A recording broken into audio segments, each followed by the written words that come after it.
Welcome to Frankly Speaking Hurricanes Football with your host, Frank Masdu.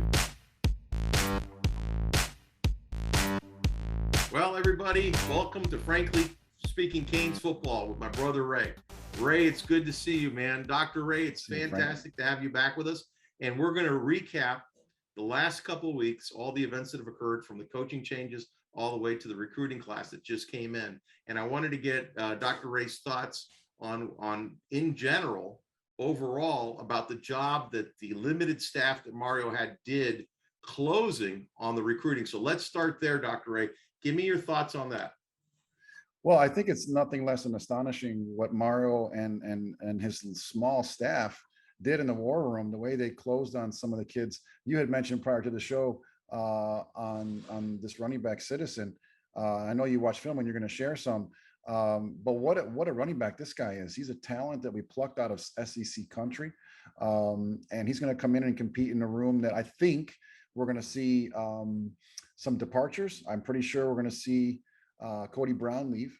I think Thaddeus is going to stick around for a year. He signed an NIL deal, so he's going to stick around. He's that big back that we always wanted to have, and he was a highly recruited kid. Didn't get much PT, but I think he's going to get a little frustrated when Parrish and Citizen come in with Don Chaney Jr. coming back from an injury, and who's our number one back and the fastest back, by the way. And of course, Rooster is there, and that's four killers in the running back room. So, I really like what they did to close on him. I still think that Jaleel Skinner is one of the biggest, if not the biggest steal. Getting McCord and McCord was also a good pickup too. I just can't believe what he did. He went from like 60th to 14th, 15th, without a coaching staff, like you were mentioning before the show. If you want to talk about the coaches that we now have, that is even more astonishing to me. I mean, basically, hires Mario. Then they hire the number one AD in the country, based on opinions, okay, Radakovich from Clemson. And then we go out and get a War Dog DC in Kevin Steele, who has extensive. And by the way, is a former Broyles Award finalist. And the Broyles Award is given out to the nation's top assistant coach every year. Broyles Award-winning Broyles finalist.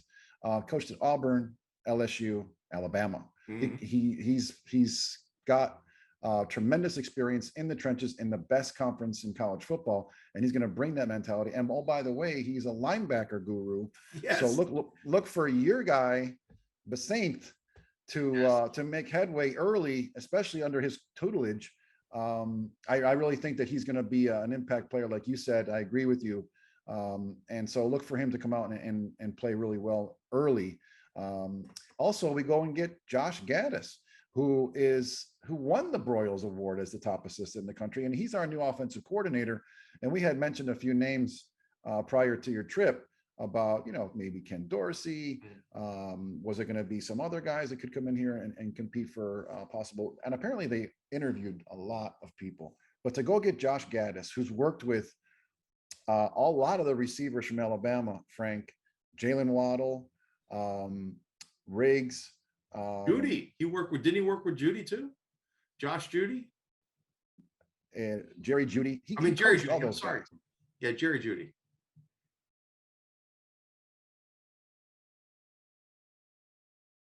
Ray, you froze on me. Can you hear me? Can you still hear me? Yeah, I can hear you, but you froze. You there? I can't hear you now. Okay, we should be good to go now. Can you hear me? Okay, cool. Okay. Yeah, so what I was saying was that so we have Josh Gaddis, who comes in from Michigan. Okay, we went into Michigan and plucked this top flight offensive coordinator who's going to be a head coach one day, in my opinion. His style is, we don't huddle and we run as many plays as possible. He runs a ton of formations, high percentage in the gun, obviously a high percentage of those in the gun, a lot of motion tempo, some creativity in the run game, quick passing attack, top 10 in plays ran like per game last year. I think this is going to be a lot of fun. Michigan's offense was 13th in scoring against FBS teams, averaging 35.8 a game. They averaged 5.22 yards per carry against FBS opponents, which is 12th best in the country. Meanwhile, Miami was the worst rushing team in the ACC at 3.27 per play. Wow. I think this is just a tremendous upgrade. And we're going to see everything we wanted to see. It's going to be a mix of a basic pro style spread attack. We're going to get guys in space. He likes to get guys in space. And now on top of him, we just landed Jaleel Adai from Georgia, who Yes. many people feel is one of, if not the top recruiter in the country, and a DB coach coming in. And Georgia's defensive backfield was simply lights out, and they've been great for a while. 247 Sports has Jamil Adai ranked number 2 recruiter in the country under Elijah Robinson from Texas A&M, and we know the class they pulled so far.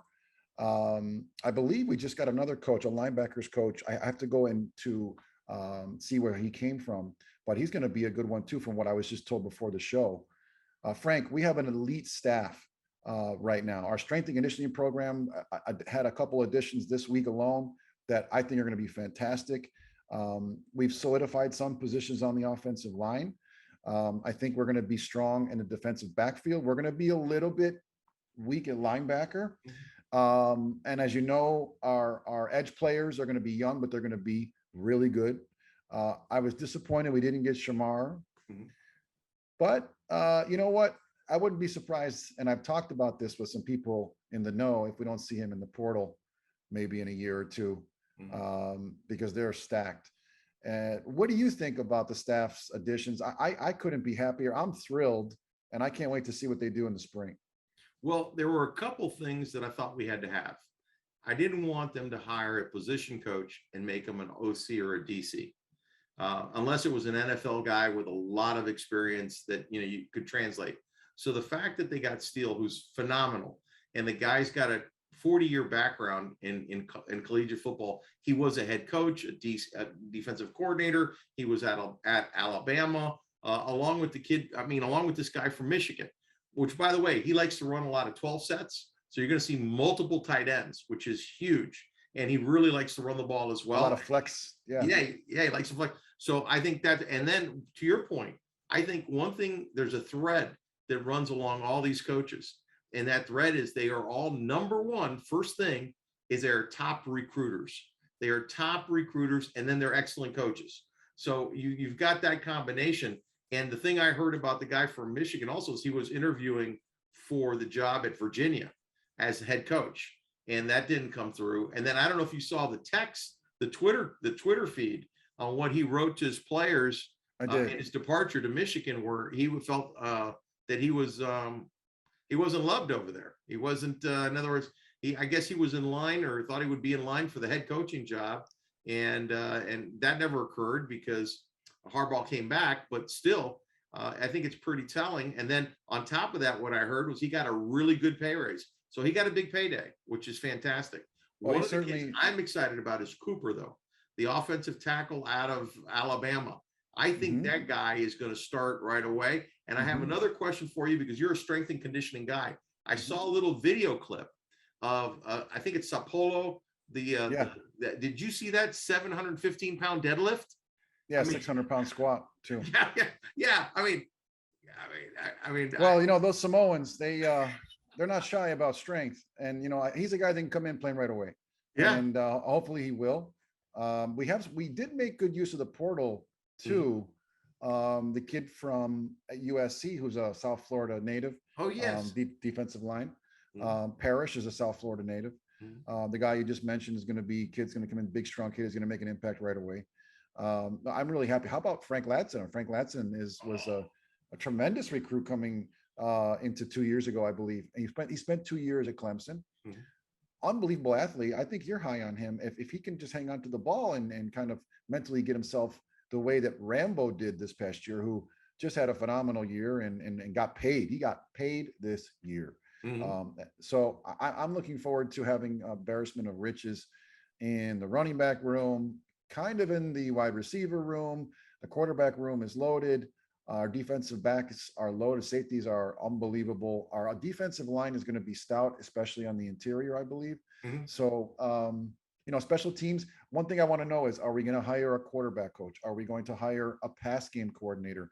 Who officially is going to become our special teams coach? Who officially is going to be named as linebackers coach?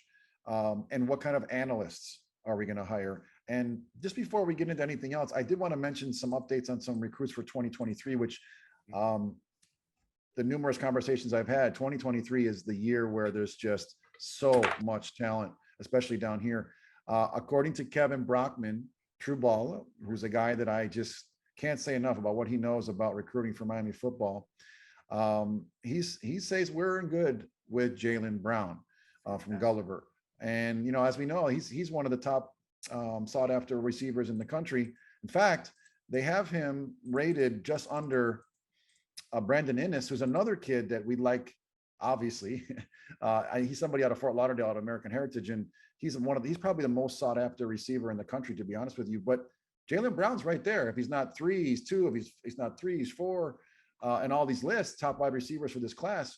So if we can stay with Brown, maybe somehow pull Innes. If there's a chance we can get Connerly, who's this big offensive tackle out of Seattle, who I guess had some ties with Mario and his staff and Alex Mirabal. I hopefully, if we can get Connerly, he's a kid who's going to come in and play right away. He's a 99.18 on the evaluation scale. He's plug and play. If he's he's plug and play. He's plug and play. He's probably a 3-year guy. So, you know, right now with the momentum that's coming this way, 2 other things real quick. Apparently Miami now, with the addition of Gaddis, has the highest graded pair of OCDC in the ACC in terms of coaching grades and recruiting grades. Wow. Both Gaddis is, like you said, a major force on the recruiting trail. So what Mario's done is he's put Gaddis, who is an aspiring head coach, who could have been the head coach at Michigan, fantastic offensive coordinator, knows how to exploit weaknesses, come in, fantastic recruiter. Then you have Kevin Steele, who has been a head coach, DC, in the best conference in this country, who also apparently himself can go into a living room and secure a recruit. And then, I mean, you just have guys like the running back coach, Kevin Smith. Oh my God, Ray, talk about Smith. Smith is the reason we landed the kid from Louisiana, Citizen. Yeah, Parrish. Well, also Parrish too. Also Parrish, that's right. Both of them. Well, wait. But I want you to comment on this. With Parrish coming in, which is no joke. That guy's a good football player. Yeah. And with Citizen, okay, and coming in as well, and with Chaney coming back and the Rooster. Just out of curiosity, how do you see that running back room forming? Because I don't see any room for Franklin other than development, and I don't see any room for Cooper. I agree with you. He's going to be gone. You know, so that's why I mentioned it from the outset, because Cody Brown. That's why I mentioned it from the outset, because that's going to be the biggest, I guess, area of competition on this team in terms of everybody is a high level player. And I think that pressure bust pipes. I think Chaney's our fastest back, followed by Citizen, then Jaylen, believe it or not. And then I think you have Parrish and Jaylen are so close, but I know that Don Chaney is a sub 11 second 100-yard guy, like 10.77, I think.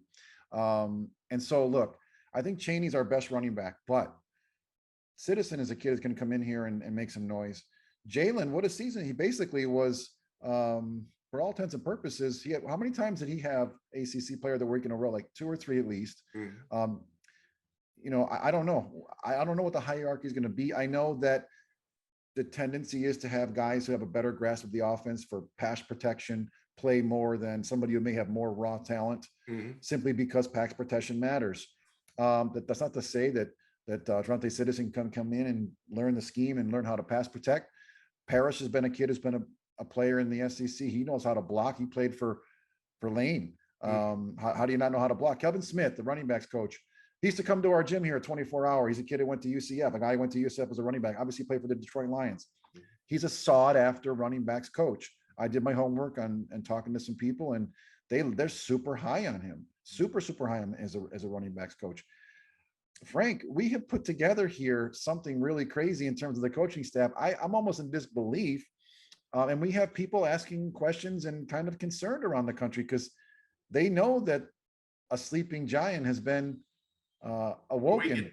Oh yeah. So, you know, look, and last thing before you go on, I would say is John Ruiz is really putting something together with a stadium idea at Tropical Park. He tweeted out the acreage, and he tweeted out that they paired up with this architect firm that created SoFi Stadium in Southern California. So the train's moving.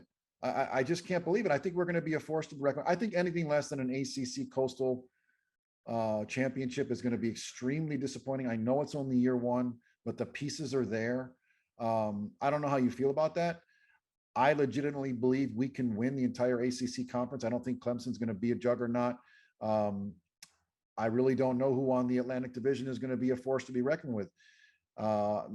Pittsburgh's going to be good. I think they're going to have a hard time replacing Cody Pickett. But they're always good, and they're always going to be stout on defense because Narduzzi's a defensive guru. NC State will be, decent. Florida State is going to be our nemesis, but they're going to be a 500 team at best, I think. In our division, I just think it's North Carolina, and that's it. I don't see anybody being able to stay with us, and they generally give us fits. The good part is that we'll be able to play them at home. So, look, after they embarrassed us at home last time, Mario's not going to let that happen. And I don't know if you've noticed the general tenor of the way Mario speaks. It's just different. It's just more Miami. He knows what it takes. He knows what we need. This is his dream job. I don't know if you saw the interview with him and Don Bailey Jr., but actually, that's what I got queued up. I've got that queued up. Yeah, good. Because the best answer I thought from that was that he asked Mario, how can you sum into words what this means? And he said, well, I'm going to have to tell you maybe in a couple of years or so, or whatever he said. I forgot the exact quote. We'll see it shortly, but I just really like the way Mario talks, and I believe in the things he says. I think he's genuine. I think his demeanor is such. Not that Manny Diaz was not, but Mario just seems like he knows a little bit more of what needs to be done, and he's doing it right. And all these people who were saying, yeah, we're in trouble, they're not hiring a DC, then they see where the recruiting class lands. Now we have players and now we have coaches to do some damage. And Mario said it. He said, I'm not working fast. I'm working, for the long haul here. And I believe in the guy, Frank. And I want to see us do well under him, because if it's not him, then who?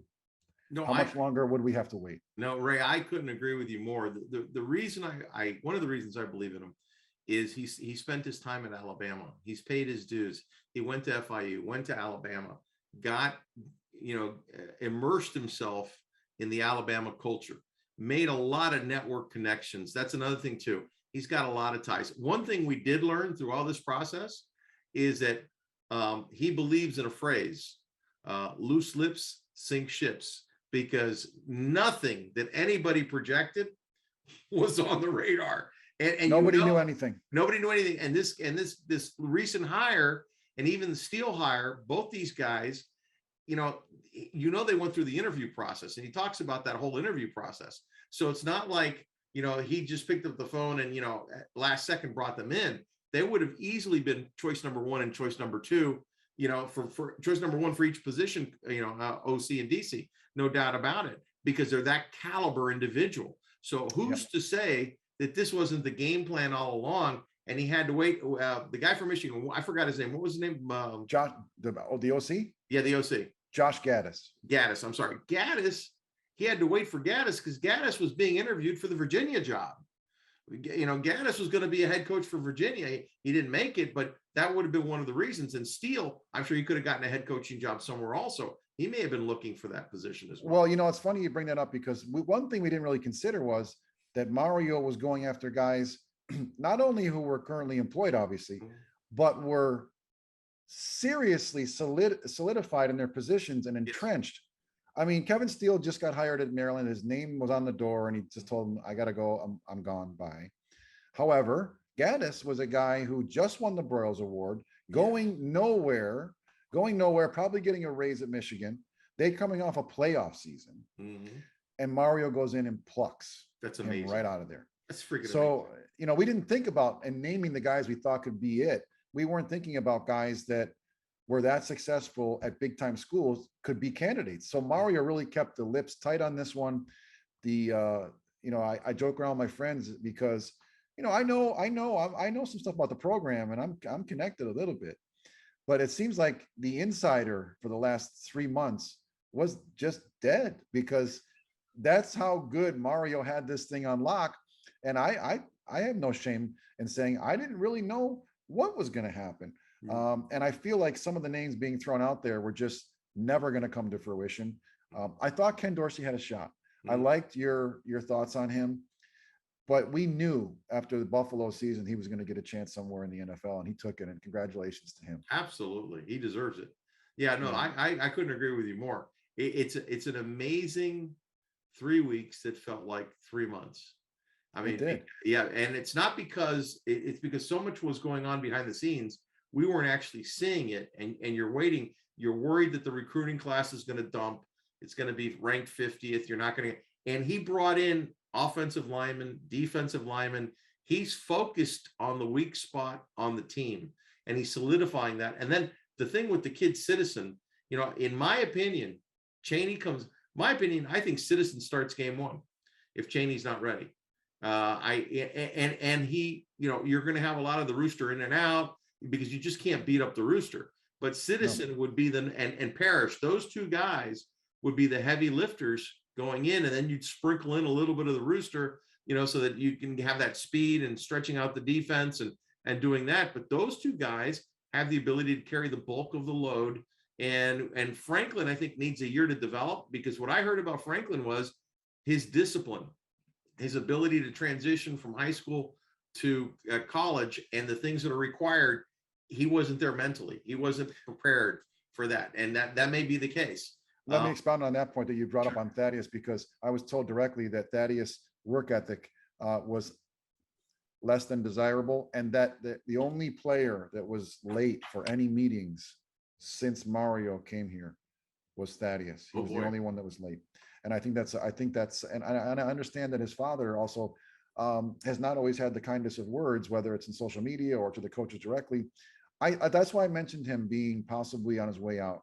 I give him a year. And in terms of Citizen starting, I think if that happens, I'm going to vary just a little bit. I'm going to say that if that happens, it'll be going into Texas A&M. Yes. Get 2 games. You just can't deny the kid to be on the field if he gets the pass blocking scheme. Remember, all the running backs are starting with the new offensive scheme from ground zero. Right. So nobody really has an advantage, so to speak. True. Yes, they have an advantage in terms of play experience, but Parrish has plenty of experience. The Rooster, man, geez, Jalen had such a good year last year. It's hard to keep him off the field. But this is what I'm saying. When we had Gore, McGahee, Portis, James Jackson in the same room, we found the hierarchy there. We also had other players there that were competing for running back positions. The hierarchy is going to work itself out. And I trust the coaching staff, and I trust Coach Smith and Mario and now Josh Gaddis to say, hey, we know what the hierarchy is going to be. We project that Don's going to get this many carries, that Jalen's going to get this many carries, that Javonte is going to get this many carries, Parrish is going to get X amount of carries. But maybe if somebody's too good to keep off the field, he gets the lion's share, and I'm okay with that. Because when you spell Chaney with Knighton or Citizen or Parrish, I feel bad for opposing defenses at that point, especially because Gaddis apparently likes to get these people in space. And I saw a video breakdown of some of his formations, Frank, and boy, he sets people up. He uses that 3 receivers to the side, but in a flood fashion, where he'll flex the tight end and have him do a quick out, and this guy's running a post, or this guy's running a flat to the corner. And I noticed that he takes advantage of setup plays. And I did just do a few minutes of review, and I'm just so excited for the whole thing to just come into fruition the way we thought it would. And we've waited so long for, because I know people are talking all over the media, even Kirk Herbstreit, that Miami's actually spending money now. Yes. And we never have done that. We've never done what we're doing now. And so have you seen some of the haters on social media needling John Ruiz because he's trying to help the program out. People like even like Billy Corbin. Him and Billy Corbin are going at it on Twitter. Like I didn't know I that. think somebody asked, "Hey, why don't we see like a charity fight between John Ruiz and Billy Corbin? It can be an undercard to some other fight." I don't understand the attack on John Ruiz. I think it comes from the fact that not everybody believes that he's for real, that people believe that the way he's earned his money is possibly even underhanded. But the point is I believe he firmly is changing these young men's lives with these deals they're giving him, where they're gonna mold, that company is gonna mold these young men into making good decisions, hopefully be able to manage a bank account, manage their business endeavors, and teach them how to be an asset to whatever company hires them. And I believe that's it's an experience that you can't get if you're not tutored. You gotta get the experience somehow. You can't just play football and go to class. You have to get that experience. And John Ruiz is a guy that I know. He's represented me in a case 20 years ago. He's a good attorney. His kids all went to UM.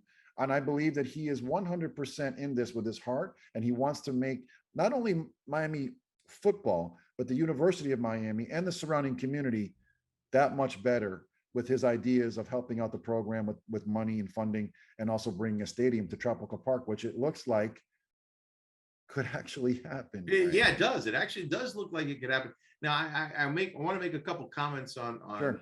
Ruiz. You know, I think he's super legit. I don't think there's any issue with him. I think that a lot of the naysayers are because he's a lawyer. I think that has a negative connotation to it. Sure. For a lot of people. But I do think I saw his video, one of the promotional videos that he did at his house with all the kids. I saw that too. Yeah. Yeah. And what's impressive about that video is he's talking about coaching them for life. In other words, I'm going to teach you how to be an investor. I'm going to teach you how to be a businessman. I'm going to teach you how. And these are things that you're not going to get at the University of Miami. You could get the school book learning, but the actual experience from a guy like him, I think it's huge. And I think he's doing a tremendous service to the young men and women and everybody that's getting involved in the NIL deals with him. He's really helping them, and he's building a group of leaders for the future. Because a lot of these guys, once they get in and out of football, or if they go into, they're going to come back to the community as leaders. So I'm very appreciative of what he's doing. And I think those people, we're always going to have naysayers, but I think that they're, you know, they're just that. They're just naysayers. No matter which, there's nothing he could do or anybody could do to please that crowd. I mean, I really believe that. Nothing. Yeah. But I will tell you, getting back to Citizen real quick, one of the big things about Citizen, I watched Coach Hayes's video where he breaks down the running back, and he was a high school coach here in Miami. And in his video, he talks about the fact that Citizen at 6'1" or 6.5, almost 6'1", 217 is one of the best pass blocking backs coming out of high school, that the guy is phenomenal. And then I look at the kid you were talking about from Mississippi State, Parrish. You know, I don't see, if Chaney's not 100%. And by the way, they now have the luxury to hold a player back till he's 100%, because with the kids that they have now, there's no excuse. What happened with King, we put him out there too soon and we messed him up. Now with Chaney, I still think he's the most talented back on the roster of all of them when he's 100% healthy. But if you're able to get through Texas A&M, what is the first two games? We got Texas A&M, and then who do we have, Ray? We've got a small school, and then we've Texas got another, A&M. And then we got Texas Clemson. A&M. We have got Clemson, right? Actually, Texas A&M is game 3. Okay, who's game 1? Game 1 is man. You know what? Let me look the schedule up real quick. Yeah, because I think we got two pretty heavy hitters. We got Clemson and A&M within the first 3 games, don't we? We do. We do. We have two. Well, we have two kind of softies. One mid. Right. Oh, this is what it is. It's right. I believe it's Florida A&M, and then it is Southern Mississippi. Okay. Southern Miss, then Texas A&M, then one on another game, and then Clemson. And then Clemson. Let me see if I can draw. So we got some preseason games. Basically, we got 2. Basically, yeah, we got 2 preseason games, which is great to get everything right. Oh, here we go. Okay, so it's Bethune-Cookman game 1. Okay. And then we have, well, first of all, the spring game is April 16th. And then Bethune is September 3rd. And then Southern Miss, both at home. Then we go to Texas A&M on September 17th. Oh, wow. I'm definitely going to that game. Then we come back home for Middle Tennessee. Okay. Okay. Then we're off for the bye. Okay. Then we're at home for North Carolina. Okay. So it's North Carolina. Okay. It says here that Clemson has been scheduled for the November 19th. So it's Middle Tennessee off, North Carolina home. Then we go at the Hokies. Then we're back home for Duke. And then we go to Virginia, back home for Florida State, go to Georgia Tech, go to Clemson, and then we're at home for Pitt. It's not an easy schedule. No, it's not. I think Texas A&M obviously is the biggest challenge. I do believe that playing Texas A&M, to be honest with you, is perfect for us getting ready for North Carolina. Because what I see, the stamp on this team that Mario's going to put on, and those defensive coordinator, Steele, and the offensive coordinator, what they're going to put on is toughness in the trenches. We're going to be a more physical team. I think you remember, I think you and I talked about it. Last year, the Michigan State coach, and there were some articles written in Michigan about that game, and the coach made a comment that Miami was soft in the trenches. And I think that by the time we come around to North Carolina, those guys would have had some time in the weight room, and there would have been some conditioning has been done. And I think we're going to be, and I wanted to ask you this too, Ray. You're a strength and conditioning guy. I honestly believe we're going to lose between 7 and 10 players strictly because of the strength and conditioning requirements that are now in place at Miami, the discipline. They're going to be shamed out of there because they don't want to work. I think we're going to lose 7 or 8 guys like that. I don't mean to bad about the kids, but I think this is at a different level. This is like an SEC level where they're used to an ACC type. It's a whole different game. What are your thoughts? We brought in some killers in the SEC department. Coach Feld, who's obviously the head strength and conditioning coach. God. We got some killers that have been brought in. I wouldn't be surprised if your prediction comes true at all, because I think Mario is going to be weeding out bad culture guys or guys that are not totally bought in. He wants dogs on the field, and I believe he's going to get it. And I like the idea of us being able to go through. Right now, they're training right now. They're killing it right now. Then spring practices, spring game, and this is a big spring because obviously TBD is going into camp. And I want you to think about this for a second. TBD is going to camp, one of the best quarterbacks in the country, based off what he did last year. But Frank, I still have people telling me that Garcia is better than TBD, and they wouldn't be surprised if he shows out. He's bought in. He's going to be here. He's got a deal. He's going to be here. Now he can leave still, but Garcia is not a guy that's going to be on the bench for 3 years. I'm sorry. No. But TBD's not going to be here for 3 years. See, I think Garcia, in my opinion, I think Garcia is the better quarterback. Could be the better quarterback. Okay. TBD's impressed the heck out of me. I think the thing with TBD that he has over Garcia is TBD unquestionably has the strongest arm of anybody in that quarterback room. He also has, he can throw the ball with touch. Garcia has great touch on the ball and has much more mobility and better running skills. And he's also extremely bright. I think Garcia is the future. But he can flick it too. He can flick it. He can flick it. I'm not saying he's not, I mean, some of the comparatively speaking. Yeah, some of the throws that TBD makes, I don't know that there's any other quarterback in the ACC that can make those throws other than the guy from Pittsburgh who's on his way out. I mean, he's got that kind of an arm. But here's my point. I think with this offense that they're bringing in, with a running attack, a balanced attack where you're keeping him straight up and the offensive line is maturing, I think he's going to have a tremendous season. And I think and by the way, I think this is going to sound crazy. I think you're going to see a lot of Jeff Garcia in mop-up duty in the third quarter, fourth quarter, and even coming and spotting him. And you're going to see packages for Garcia because TBD is not going to be here at the end of the year. TBD, if he continued, and I don't expect a sophomore slump, I expect the opposite. The other thing about TBD that you can't downplay is he's a quick decision maker. He reads the freaking field. That's what separates him. I mean, we've had some quarterbacks that could throw the ball, but they couldn't make a quick decision. They didn't know what they were looking at.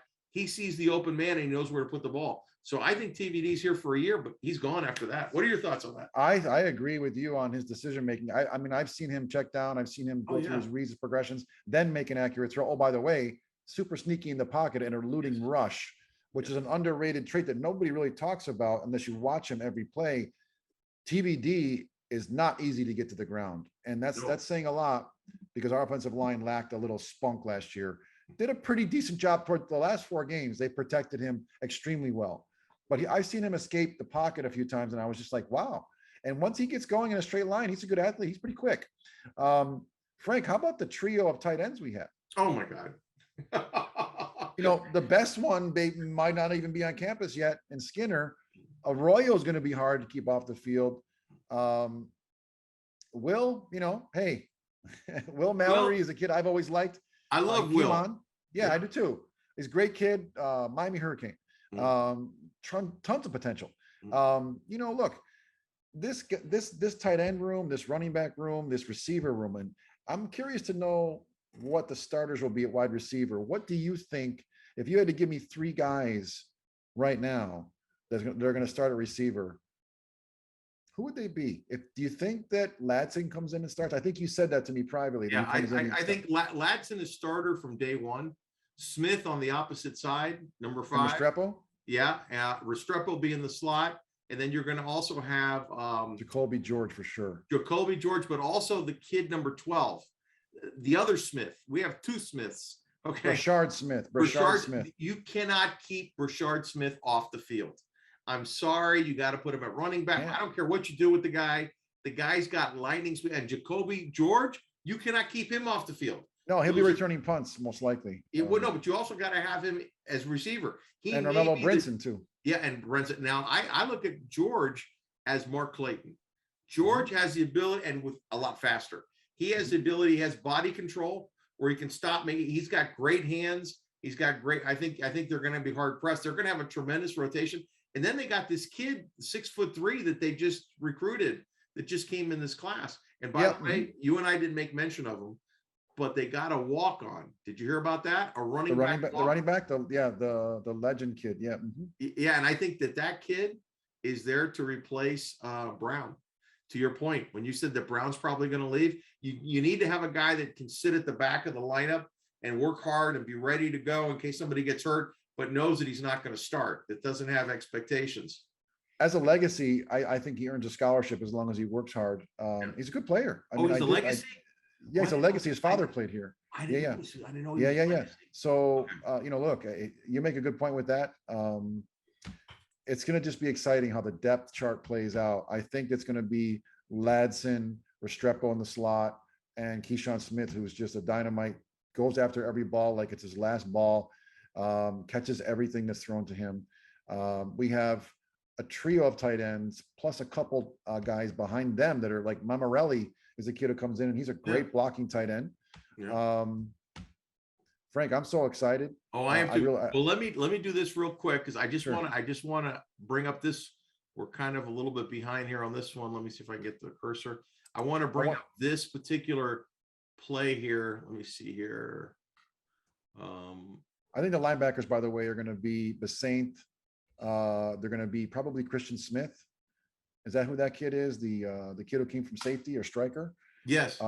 And Keontra Smith. Let's see here. Okay. I want to get your impression, Ray, of what you see here. Okay. This is the kid.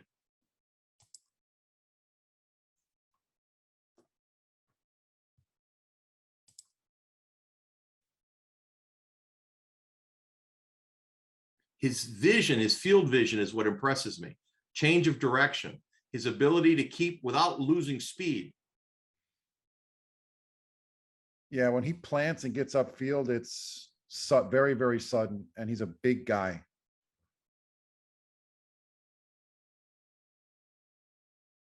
Look at those cuts, man. Yeah, once he gets into the secondary, he's a problem. I love this guy. Look at this. Problem. He's 217, Ray. Look at how he moves. Yep. One cut guy, one cut and gone. Yep.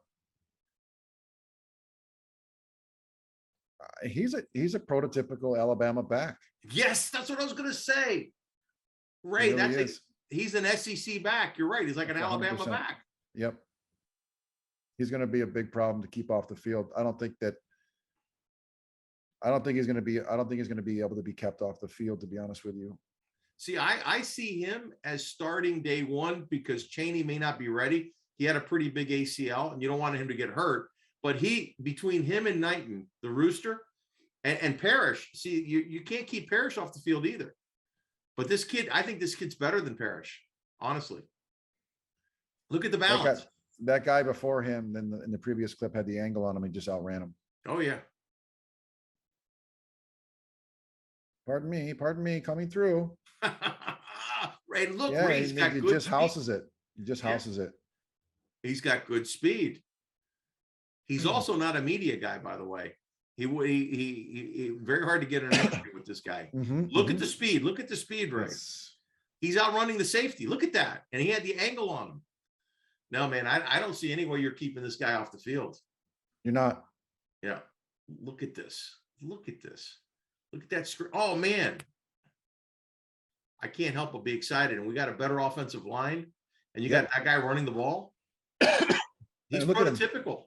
He's creating space. Yep. Wow. See this last play, and then because it's all to the house. I mean, you barely see him get. I mean, he's got. Let me just stop this here. You know the list of schools that were going after him, right? Oh yeah, he had his choice of any school. LSU, Auburn. I think Alabama was going after him too. Everybody. Yep, Michigan, Michigan State, Penn State, Tennessee, Texas A&M, all of them. Cadillac Williams was recruiting him to Auburn. Oh wow. Baylor. I mean, and we just wouldn't took him. I love it. Straight out of SEC country, Louisiana, Lake Charles. Beautiful. Ray, I'm going to ask you to give us the last thoughts, and we'll end it for here. But I want to make mentions to everybody. Thank you for watching the channel. Please like, subscribe, and share. We're going to have some comments down at the bottom, and I want you all to know that we're going to do it every Tuesday. We're going to have a show now so that you can see the format and see what we're coming up with. We're very excited about the year, but I'm going to have Ray go ahead and encapsulate what your thoughts are, what you see going forward now. You mentioned that we're looking at a special teams and maybe a quarterback coach. What are your thoughts going forward? And then a big one. I got a big one for you. I want you to give me some thoughts on, do you think we're going to get linebacker help in the portal? What do you think we're going to do with the portal before spring? Or are we going to wait till after spring, going into the summer, to do the portal? Go ahead. So I think that spring ball is going to tell a lot about programs around the country and where depth is with certain players at that position. And I think we're probably going to see more movement during and after spring ball. Of course, we could see some in the next month or so. I think that linebacker is a position obviously of immediate need. I think we do need one or two more pieces on the offensive line, and we never would shy away from anybody who comes in that can be an edge player. We had this kid Moultrie coming in from UAB. He's supposed to be a fantastic player. He's probably going to move to the inside. Frank, I think that Mario is really creating a stir in the community positively. Even the basketball team has had some good success this year, although as of late, they've run into some trouble. But when Mario was at the basketball game against Duke, he lit up the crowd. He knows how to galvanize an institution and a community. And this is his backyard. So I really think that the mentality, the psychology, the protocols, the expectations, the toughness levels are completely going to be redone. And we're going to see a new paradigm of what Miami football is going to be. Because as Mario said, when the U is on, it's truly something special, and there's nothing like it. And I truly believe that mantra. And I believe that we can make it what it was again. And I think he's the perfect guy for it. And based upon the type of players he's bringing in, the type of coaches he's bringing in, where his resources are, we have 4 to 5 strength and conditioning coaches. Oh, wow. I didn't know that. I did not know that. At least 4, with probably 2 GAs that are not being paid and an analyst. And he keeps talking about eating the right way, working out as hard as you can, leaving it everything with everything you do, leaving it all there. I don't think we're going to fail. Would we win the national title this year? No, probably not. Can we? Yes. The following year with TBD and everybody coming back, maybe, except for Zion, Frank, we're going to make waves. I really am at a place now where my season tickets are going to be upgraded to a different spot. The atmosphere at game one and all the home games next year is going to be, barring a severe letdown, which I don't think is going to happen. The atmosphere at game one, game two, game three at home is going to be electric. The atmosphere at Texas A&M is going to be electric. I can't wait. I'm so excited for the first time in 15 years. Yeah. I'm excited every year. I know you are too. I love Hurricane football and I love college football. It gives me and to all the listeners and people watching the video, it probably gives them solace.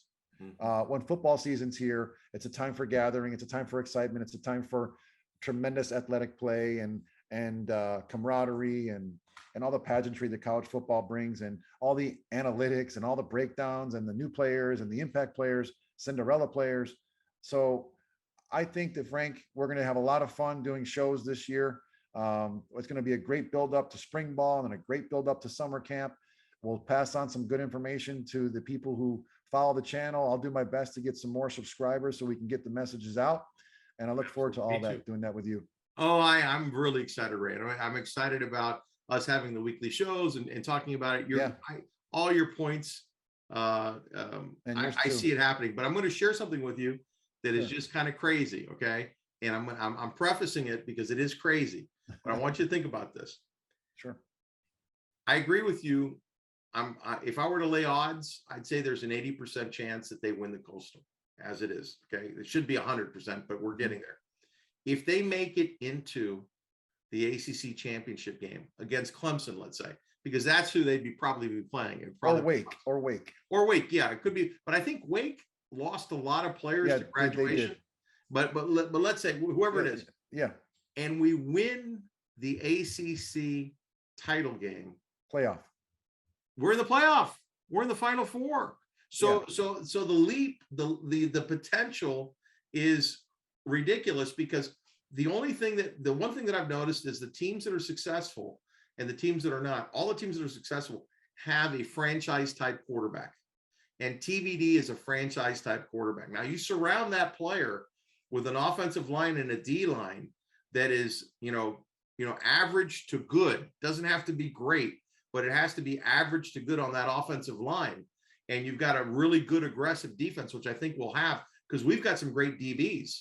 So that we're in the passing game. So most of the teams we're facing are going to be throwing the ball. We've got safeties all over the place. We've got corners. We've got in the secondary, we've got the players. To your point, the weakness is on the linebacker side. But if you're able to get that, I don't see how. I wouldn't be surprised. Let me put it to you this way: is if it tracks that way and we're in the ACC championship game, I wouldn't be surprised, number one, if we won it. And that means if we won it, that's a ticket to the Final Four. Are we going to do anything in the Final Four? I doubt that. I think it would be like a Michigan deal where they got in and then they're out, Or a Cincy, yeah. Yeah, or Cincy, exactly. Well, my thought on that is exactly this.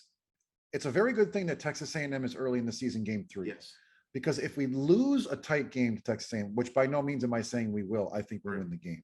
But if we lose a close game at Texas A&M and Texas A&M remains good for the remainder of the season, it helps us. It's better to lose early than it is late, because you know how the voting goes, right?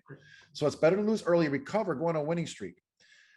When we beat Clemson, because we will beat Clemson, I believe that if we play them again, we'll beat them again. Why do I say that? I just believe that we have the defense, especially like you said in the secondary, to beat Clemson there at their place. And we have the offensive firepower to pretty much overcome almost any defensive game plan. And with the exodus of the defensive coordinator from Clemson, who's now the new coach at Oklahoma. Venables. Yeah. Listen, Clemson is a little shook up right now, Frank. No, they're in a little bit of a limbo period. I did want to mention a couple of things. Losing early Texas A&M, close, okay. Losing late in the season to Clemson, not okay. That can't happen. We cannot. Mario also has had some letdown games. We cannot afford to have letdown games. If we eliminate mistakes and we play hard and we execute, I believe we're going to be there. 2 more things. Gaddis. Harbaugh was flirting with the NFL. If he went to, say, an NFL team like the Dolphins, Gaddis probably was going to be in line to get the coach, okay? To get the head coaching position there. We really plucked a superstar coach out of Michigan, okay? So I think that's going to be a big deal for us. And I liked Lashley. Who didn't, right? And good for him going to SMU. But I think the coaching staff we have now is just, I'm so excited about it. Lastly, if you think about the schedule, is there a team that scares you, where you say to yourself, this is going to be an L? This is an L. If Manny Diaz was the coach, would there be that team on the schedule? We'd have three. You'd have Texas A&M. You would have North Carolina, because you've lost to North Carolina. You'd have Clemson. I mean, and Florida State. Yeah, because you lost to Florida State last year. Yeah.